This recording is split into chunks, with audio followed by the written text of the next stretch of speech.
Assalamualaikum warahmatullahi wabarakatuh. Perkenalkan, nama saya Rate Indah Kartikasari. Saya merupakan staf pengajar dosen D3 Kebidanan Universitas Muhammadiyah Lamongan. Nah, pada kesempatan kali ini izinkan saya untuk memberikan sedikit informasi terkait pencegahan COVID-19 pada ibu hamil. Nah, langsung saja masuk pada materi kita nggih Ibu-ibu. Pada pokok bahasan kita yang pertama yakni tentang pengertian COVID-19. Kemudian dilanjutkan dengan definisi operasional istilah serta yang terakhir kehamilan di masa new normal. Pertama-tama kita akan mengenal coronavirus itu sendiri.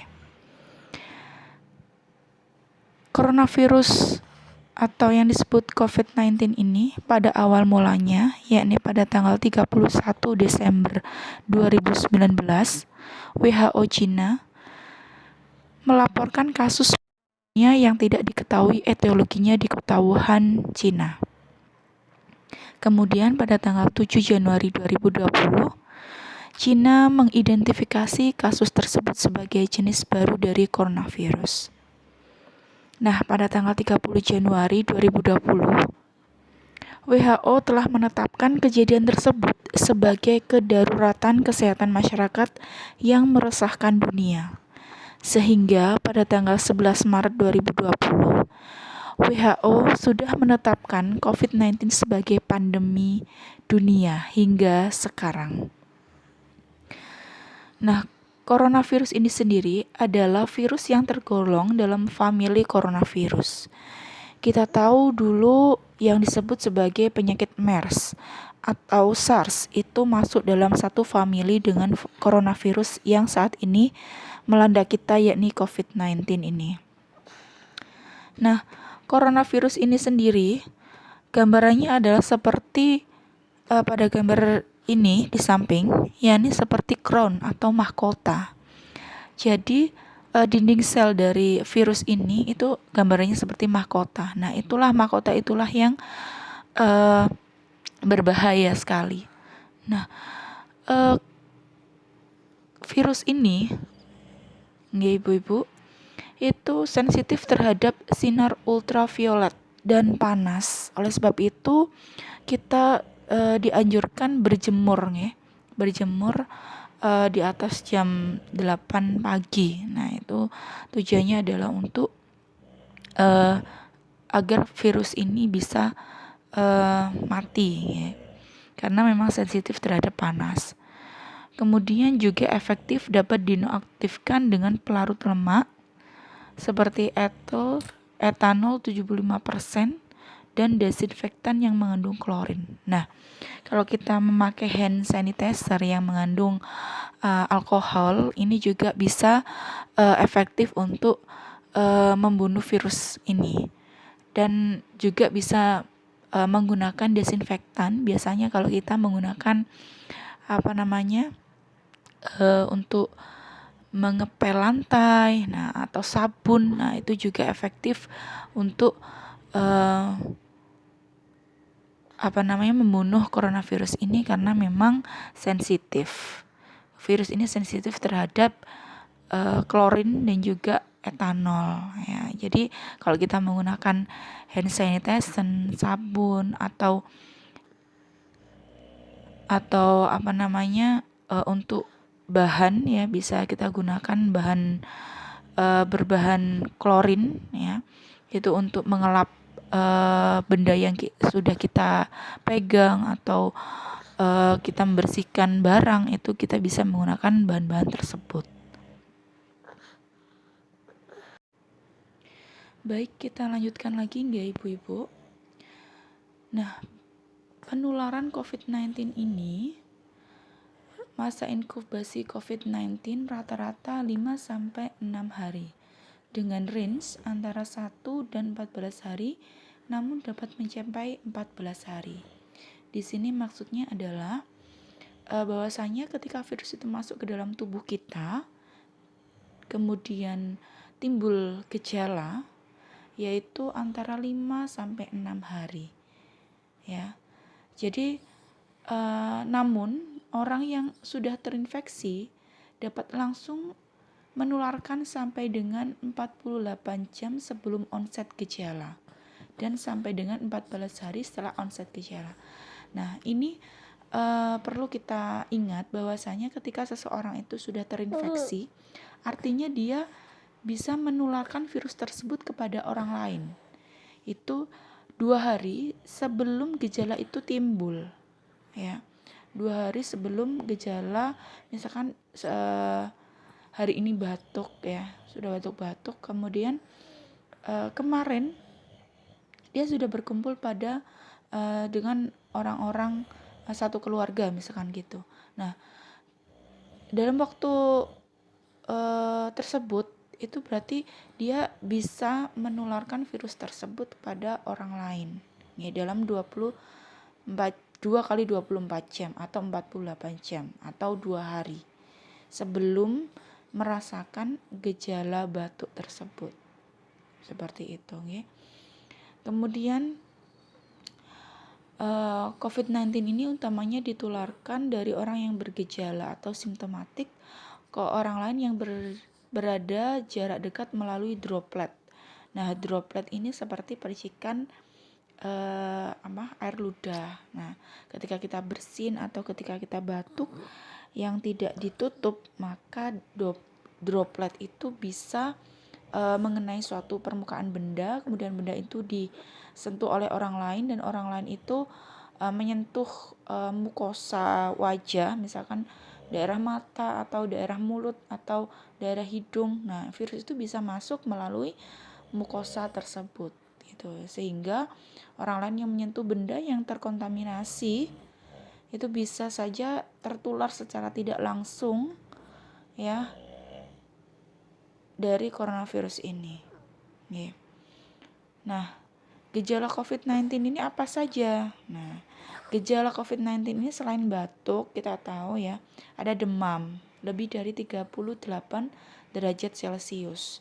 Kemudian rasa lelah. Rasa lelah ini biasanya itu seperti nyeri otot, ya, nyeri otot atau yang disebut myalgia, dan juga batuk kering. Nah, batuk kering berarti biasanya nggak berdahak, ya. Kemudian beberapa pasien mungkin mengalami rasa nyeri dan sakit, hidung tersumbat, pilek, nyeri kepala, konjungtivitis atau mata merah, ya. Kemudian sakit tenggorokan, diare, hingga hilang penciuman dan pembauan atau ruam kulit. Nah, ini tidak mesti seperti ini. Timbul salah satu atau beberapa gejala itu sudah menunjukkan gejala COVID-19. Okay. Nah, orang yang lanjut usia atau orang dengan kondisi medis yang sudah ada sebelumnya atau yang disebut komorbid itu lebih beresiko besar mengalami keparahan. Nah, itu biasanya orang-orang yang sudah mengalami penyakit gangguan jantung atau diabetes, itu biasanya gejala COVID-19 ini menunjukkan gejala lebih parah daripada orang yang tidak memiliki komorbid atau resiko rendah. Yeah. Nah, selanjutnya masuk pada definisi operasional istilah terbaru. Nah, kalau dulu kita mengenal istilah ODP, orang dalam pemantauan, atau PDP, pasien dalam perawatan, ataupun OTG, orang tanpa gejala. Nah, sekarang ini istilah-istilah tersebut tidak ada, nggih, Ibu-ibu. Nah, yang ada adalah istilah yang pertama adalah kasus suspek, ya. Kasus probable, kasus konfirmasi, kontak erat, dan juga pelaku perjalanan. Nah, itu menggantikan istilah-istilah yang sebelumnya tersebut, ya. Yang pertama adalah kasus suspek, yaitu seseorang yang memiliki salah satu dari kriteria berikut ini. Ya, yang disebut kasus suspek itu adalah orang dengan ISPA dan pada 14 hari terakhir sebelum timbul gejala memiliki riwayat perjalanan atau tinggal di negara atau wilayah Indonesia yang melaporkan transmisi lokal, ya. Atau orang dengan salah satu gejala atau tanda ISPA dan 14 hari terakhir sebelum timbul gejala memiliki riwayat kontak dengan kasus konfirmasi atau probable COVID-19. Ya, jadi di sini orang yang dikatakan menderita ISPA yaitu orang yang membutuhkan perawatan di rumah sakit dan tidak ada penyebab lain berdasarkan gambaran klinis yang meyakinkan, ya. Jadi kasus suspek ini adalah orang yang bergejala, ya, orang yang bisa saja bergejala atau tidak bergejala, namun memiliki riwayat bisa dalam perjalanan yang di situ dari daerah yang memiliki kasus COVID-19 yang banyak gitu ya. Atau bisa juga kontak dengan seseorang yang sudah terkonfirmasi COVID-19. Nah, itu namanya kasus suspek, ya. Kemudian kasus probable. Kasus probable di sini adalah kasus suspek dengan ISPA berat dengan gambaran klinis yang meyakinkan COVID-19 dan belum ada hasil pemeriksaan laboratorium RT-PCR. Jadi di sini dia sudah timbul suatu gejala yang sudah mendekati atau mirip seperti COVID-19, namun dia belum melakukan PCR, ya, belum melakukan swab, ya, seperti itu. Jadi sudah masuk dalam kasus probable. Kemudian kasus konfirmasi. Kasus konfirmasi di sini adalah seseorang yang dinyatakan positif terinfeksi virus COVID-19 yang dibuktikan dengan pemeriksaan laboratorium RT-PCR. Ya. Nah, kasus konfirmasi ini dibagi menjadi dua, yaitu simptomatik dengan gejala dan asimptomatik. Ya, asimptomatik berarti tidak timbul gejala, namun dia dinyatakan terkonfirmasi karena dia sudah melakukan PCR, gitu ya. Kemudian ada yang disebut juga kontak erat. Kontak erat ini yakni orang yang memiliki riwayat kontak dengan kasus probable atau konfirmasi COVID-19. Nah, riwayat kontak yang dimaksud ini adalah bisa saja dia kontak tatap muka berdekatan dengan jarak kurang dari 1 meter dan lamanya lebih dari 15 menit. Ya, 15 menit atau lebih. Kemudian bisa juga dikatakan sentuhan fisik langsung dengan probable atau konfirmasi. Misalkan berjabat tangan atau berpegangan tangan. Kemudian orang tersebut tidak menggunakan atau tidak mencuci tangan segera atau tidak menggunakan hand sanitizer, kemudian dia menyentuh bagian mukosa wajah, ya. Terus kemudian bisa juga dikatakan kontak erat ini adalah orang yang memberikan perawatan langsung terhadap kasus probable atau konfirmasi tanpa menggunakan APD yang sesuai standar. Biasanya ini nakes, ya. Kemudian situasi lainnya yang mengindikasikan adanya kontak berdasarkan penilaian resiko lokal yang ditetapkan oleh tim penyelidikan epidemiologi setempat. Ya.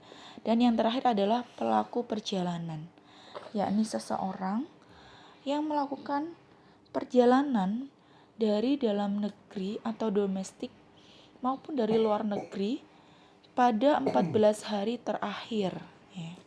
Nah, kenapa 14 hari terakhir? Karena masa inkubasi tadi kan maksimal 14 hari, ya. Kemudian bisa juga istilah satu lagi, ya, yaitu yang disebut discharge. Discharge ini adalah apabila memenuhi salah satu kriteria berikut, yakni seseorang dengan status kasus suspek dengan hasil pemeriksaan PCR 2 kali negatif selama 2 hari berturut-turut dengan selang waktu lebih dari 24 jam. Atau seseorang dengan status kontak erat yang telah menyelesaikan masa karantina selama 14 hari. Discharge ini adalah disebut seseorang yang sudah sembuh dari paparan COVID-19 gitu ya Bapak Ibu.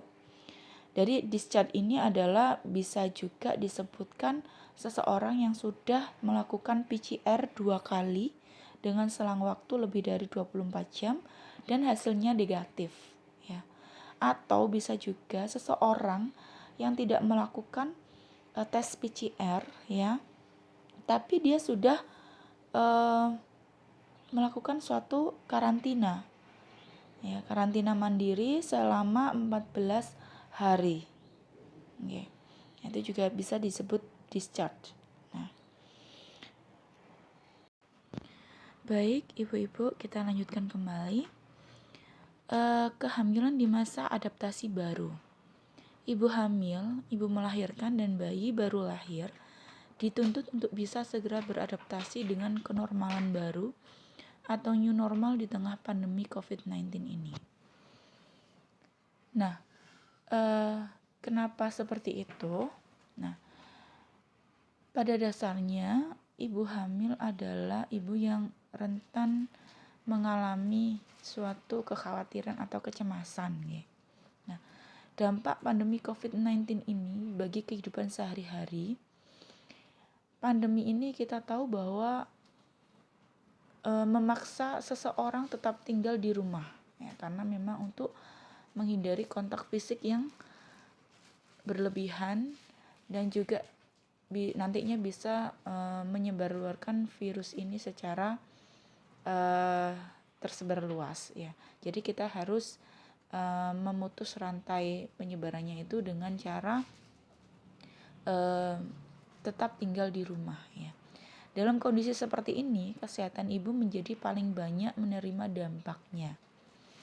Ibu merupakan key person dalam kehidupan keluarga.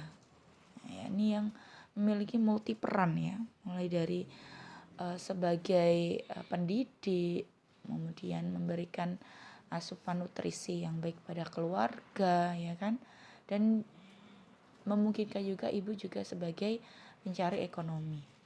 Nah, para ibu ini termasuk ibu hamil pasca melahirkan dan menyusui dituntut untuk lebih pintar mengatur waktu, termasuk kemampuan manajemen konflik untuk kesehatan diri dan keluarganya ya. Jadi karena multifungsi ibu ini atau multiperan ibu ini mengharuskan seorang ibu itu bisa memanajemen dirinya sendiri agar tidak jatuh pada kecemasan yang berlebihan atau kekhawatiran yang berlebihan yang nantinya bisa memberikan suatu dampak yang negatif pada keluarganya ya. Nah, permasalahan isu seputar ibu hamil dan persalinan sama COVID-19 ini ya, salah satunya adalah ibu hamil menjadi golongan yang mengalami kekhawatiran yang besar selama pandemi COVID-19, termasuk new normal ya. Karena apa? Karena di sini peran ibu itu sebagai istilah gitu peran utama dalam keluarga ya kan, mengatur ekonomi, mengatur pendidikan anak-anaknya ya kan, apalagi dalam waktu pandemi ini anak-anak belajar di rumah, artinya semua yang mengawasi, menghandle adalah ibunya ya kan, seperti itu. Jadi tugas bertambah, kemudian kekhawatiran itu juga akan meningkat, berisiko sangat besar sekali ya kan. Nah, mereka harus menjalani pemeriksaan rutin juga menjelang persalinan. Nah, ini apalagi ibu itu kondisinya adalah sedang hamil. Jadi dia harus memikirkan keluarganya, memikirkan dirinya sendiri juga, dan memikirkan anak yang dikandungnya, ya kan? Kemudian kecemasan jika harus melahirkan di tengah ancaman COVID-19. Nah, ini merupakan kekhawatiran tersendiri.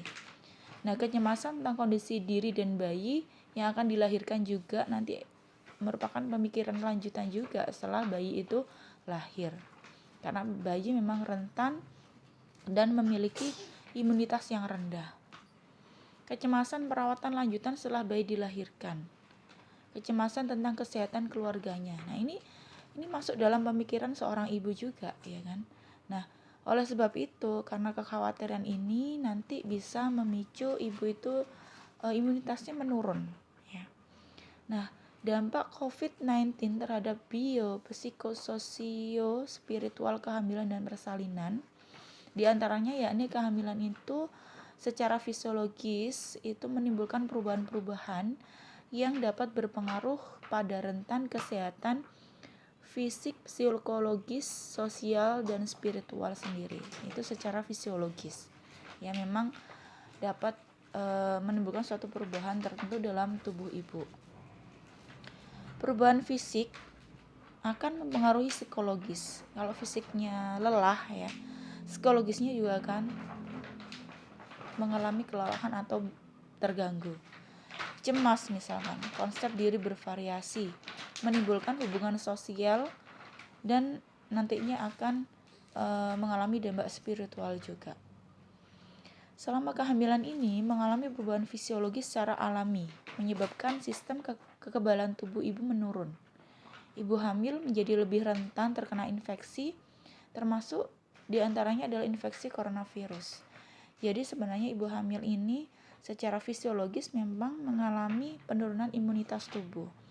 Nah, oleh sebab itu ibu hamil ini harus rutin mengkonsumsi multivitamin yang sudah dianjurkan oleh Bu Bidan, ya. Itu untuk menjaga imunitas tubuhnya agar tetap terjaga. Okay.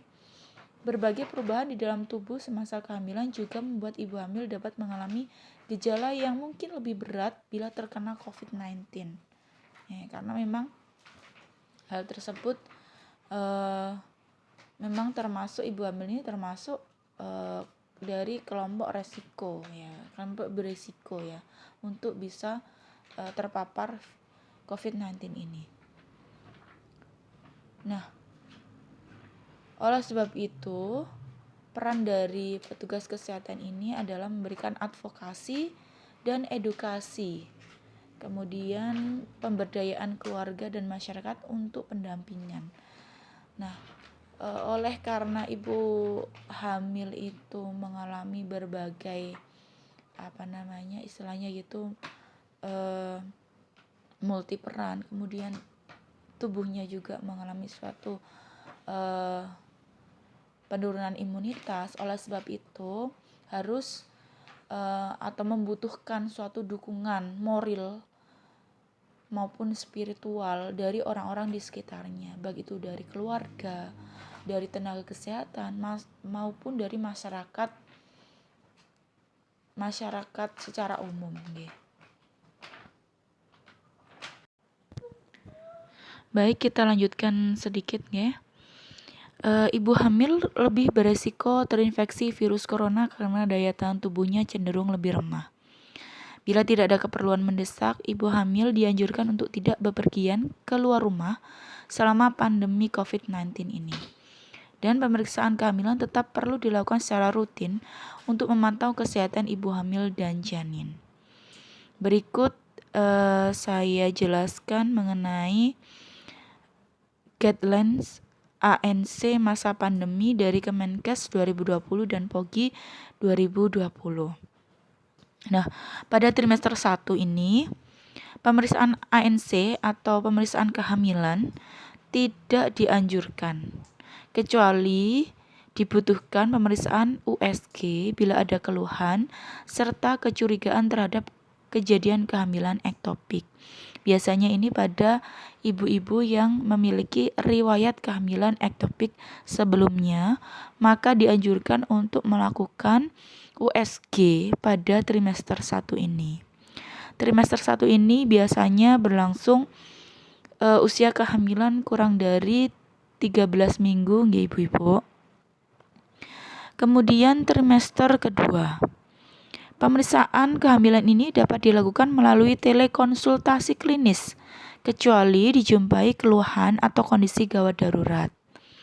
Jadi, pada saat trimester kedua ini, Bumil hanya perlu melakukan kunjungan fasilitas kesehatan 1 kali untuk pemeriksaan USG. Ini bila diperlukan saja. Pemeriksaan ini dapat memberikan informasi mengenai kondisi organ bayi dan plasenta, serta mendeteksi kelainan yang mungkin terjadi. Kesehatan bumil juga akan diperiksa secara menyeluruh pada trimester kedua ini.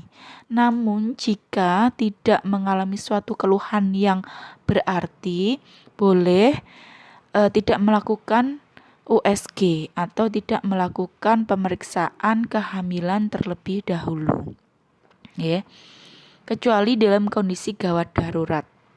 Misalkan ibu masih mengalami mual muntah berlebihan, atau ibu mengalami tiba-tiba kepalanya terasa pusing atau pingsan. Nah, itu ibu bisa langsung menuju ke fasilitas kesehatan terdekat. Kemudian yang trimester ketiga, tujuan utama untuk menyiapkan proses persalinan. Oleh karena itu, biasanya dilakukan rutin 1 bulan sebelum taksiran persalinan. Nah, pada trimester ketiga ini, pemeriksaan ibu hamil trimester 3 harus lebih sering karena sudah mendekati waktu persalinan. Pada kunjungan-kunjungan ini akan dilakukan pemeriksaan darah, pemeriksaan urin, dan USG untuk memantau tumbuh kembang dan posisi janin, serta untuk menentukan rencana persalinan selanjutnya. Nah, kondisi darurat apa yang harus segera dilakukan ibu hamil ketika ini pada keadaan sebagai berikut, seperti misalkan yang tadi sudah saya sebutkan, seperti mual muntah secara hebat atau berlebihan, kemudian perdarahan banyak, gerakan janin berkurang, atau tiba-tiba ketuban pecah, merembes, nyeri kepala hebat, tekanan darah tinggi, atau kontraksi berulang, diabetes mellitus gestasional, atau preeklamsia berat, pertumbuhan janin terhambat, atau bisa juga ibu hamil dengan penyakit penyerta lainnya, misalkan jantung. Nah, itu harus dilakukan pemeriksaan rutin setiap trimester. Kalau misalkan ibu hamil tidak didapati keadaan darurat seperti itu, ibu bisa tetap berada di rumah dengan tetap menjalankan pemantauan kesehatan secara mandiri. Bisa melalui bantuan WhatsApp group, atau bisa juga konsultasi via media sosial yang lainnya, seperti itu. Dan kunjungan ANC 2 kali dan 4 kali kunjungan rumah atau daring. Nah, ini kalau misalkan kita harus melakukan suatu kontak dengan tenaga kesehatan, bagaimana? Nah, pertama-tama ibu hamil harus membuat janji pemeriksaan dengan petugas kesehatan agar tidak menunggu lama. Kita bisa janjian dulu nggih ibu-ibu. Misalkan besok mau pemeriksaan kehamilan, karena ibu ini menderita penyakit diabetes mellitus. Selama kehamilan ini dia merasa berat badannya bertambah secara berlebihan. Dia khawatir atau sudah memiliki riwayat DM sebelumnya. Nah, itu berarti dia harus kontrol rutin kepada nakes atau ibu bidan. Berarti buat janji pemeriksaan dulu, bisa melalui WA atau telepon atau SMS. Kemudian pelajari dan terapkan panduan menjaga kehamilan sehat yang ada di buku KIA. Nah, buku KIA itu sebagai media edukasi. Jadi harus dibaca, harus dibuka, ibu-ibu, supaya kita tahu. Segera periksa ke fasilitas pelayanan kesehatan jika ada tanda bahaya kehamilan. Nah, seperti yang sudah saya sebutkan tadi, jika ada menemui salah satu dari tanda bahaya kehamilan, segera ke fasilitas pelayanan kesehatan yang terdekat. Kemudian jadwal kunjungan. Nah, ini Jadwal kunjungan ini ya minimal, ini kunjungan minimal ya ibu-ibu, kunjungan minimal yang disarankan ketika pandemi COVID-19 ini, yaitu 1 kali pada saat 28 minggu. Ini berarti sudah masuk trimester 3 ya. 1 kali saat 32 minggu, 1 kali saat 36 minggu, dan 1 minggu sekali saat 37 minggu sampai persalinan tiba. Ini berarti sudah trimester ketiga. Nge. Berarti trimester ketiga ini sudah harus siap-siap gitu. Nge. Siap-siap untuk persalinan. Jadi lebih rutin, minimal 1 minggu sekali nge, kepada nakes. Nge. Kemudian adaptasi kebiasaan baru. Ini nih pada saat pandemi ini adaptasi kebiasaan baru di tempat kerja atau di tempat umum ya ibu-ibu. Pada ibu hamil yang masih bekerja disarankan kalau misal timbul gejala seperti flu, disarankan untuk WFH dulu atau work from home ya. Jadi tidak usah pergi ke tempat kerja. Kemudian selalu bawa hand sanitizer. Kemudian selalu pakai masker dan sering cuci tangan pakai sabun. Ya. Sering cuci tangan pakai sabun.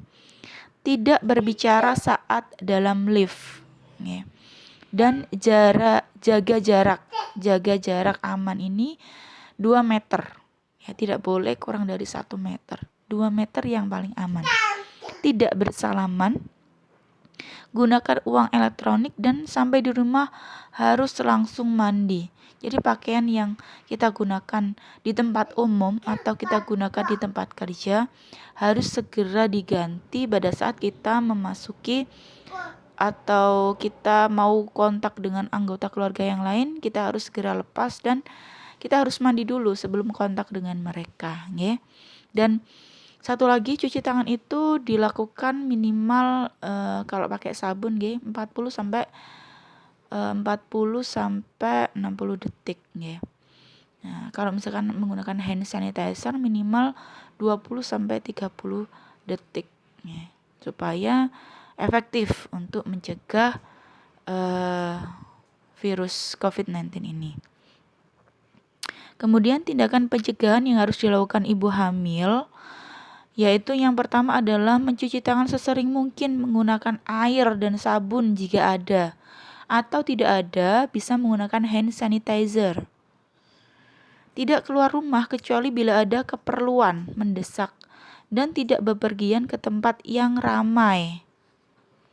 Melakukan physical distancing atau social distancing, yaitu menjaga jarak setidaknya 1 meter dari orang lain, tidak boleh kurang bila berada di luar rumah. Menggunakan masker jika hendak keluar rumah dan menghindari kontak dengan orang yang sakit. Tidak menyentuh mata, hidung, dan mulut sebelum mencuci tangan. Usahakan ini. Menerapkan etika batuk dan bersin.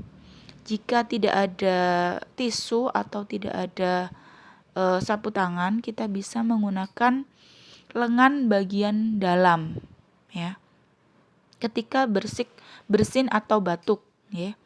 Kemudian meningkatkan daya tahan tubuh dengan mengkonsumsi makanan yang bergizi, berolahraga secara rutin dan tidur yang cukup. Periksakan kehamilan sesuai jadwal yang ditentukan ya ibu-ibu.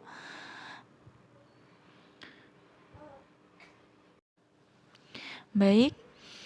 Nah, kenapa saya dari tadi menekankan cuci tangan, pakai masker ya?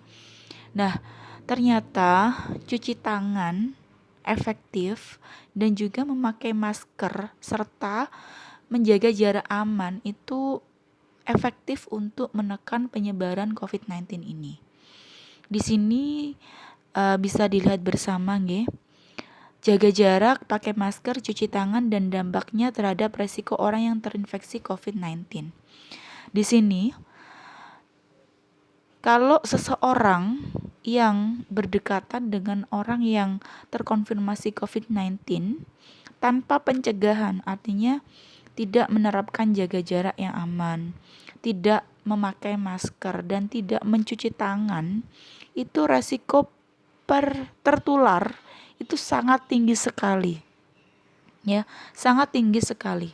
Bahkan itu kita bisa mengatakan 100% pasti tertular, ya. Kalau tidak ada pencegahan sama sekali. Kemudian jika kita mencuci tangan pakai sabun, maka risiko tertularnya itu akan menurun 35%. Risiko tertular kita hanya 65%. Nah, jika pakai masker biasa akan menurun lagi menjadi 45%. Ya. Kalau menggunakan masker bedah, ya, masker bedah atau masker medis bisa turun resiko tertular atau menurunnya menjadi 70%, ya. Jika kita menerapkan jarak aman minimal 1 meter, maka resiko tertular itu akan menurun kembali 85%. Ya. Jadi ketiga protokol itu harus kita taati dengan baik supaya resiko tertular itu menjadi semakin kecil, nggih Ibu-ibu. Nah, kemudian penanganan khusus ibu hamil yang terkena COVID-19 itu seperti apa? Nah, bila ibu hamil sudah merasakan gejala COVID-19 seperti misalkan demam, batuk, sesak nafas, segera lakukan isolasi mandiri. Ya, segera lakukan isolasi mandiri. Jika tidak ada anggota keluarga lain yang membantu, bisa menghubungi hotline COVID-19 di wilayah setempat. Ibu hamil dengan COVID-19 tetap bisa memilih metode melahirkan yang akan dijalaninya, misalkan melahirkan secara normal ataupun melakukan secara seksio sesaria boleh. Namun harus dirujuk ke rumah sakit rujukan COVID-19 terdekat untuk menjalani isolasi dan diberikan penanganan khusus, baik itu menjelang persalinan, saat proses persalinan maupun setelah bayi itu lahir. Nah, selama masa isolasi, ibu hamil dengan COVID-19 akan tetap mendapatkan perawatan dan pengawasan kehamilan di fasilitas melahirkan yang memadai serta dukungan moral. Ya. Bayi yang dilahirkan juga akan tetap mendapatkan ASI serta perawatan dan pengawasan dari petugas kesehatan. Persiapan melahirkan di tengah pandemi COVID memang bisa membuat ibu hamil jadi bingung dan stres. Maka dari itu ibu hamil harus atau membutuhkan support dari lingkungan, ya. Baik itu dari keluarga, yang terpenting adalah dari keluarga, orang-orang terdekat, masyarakat secara umum, ya, dan juga dari tenaga kesehatan. Kemudian buat kondisi dan situasi ibu kehamilan dengan meminimalkan stres. Jadi dukungan itu sangat penting sekali agar ibu hamil tidak bertambah stres. Ya. Jadi pada dasarnya ibu hamil ini memang kelompok resiko yang paling tinggi untuk tertular COVID-19. Tapi resiko itu bisa kita minimalkan dengan menjalankan protokol kesehatan yang baik dan benar, yakni yang pertama jaga jarak 1 meter, tidak boleh kurang.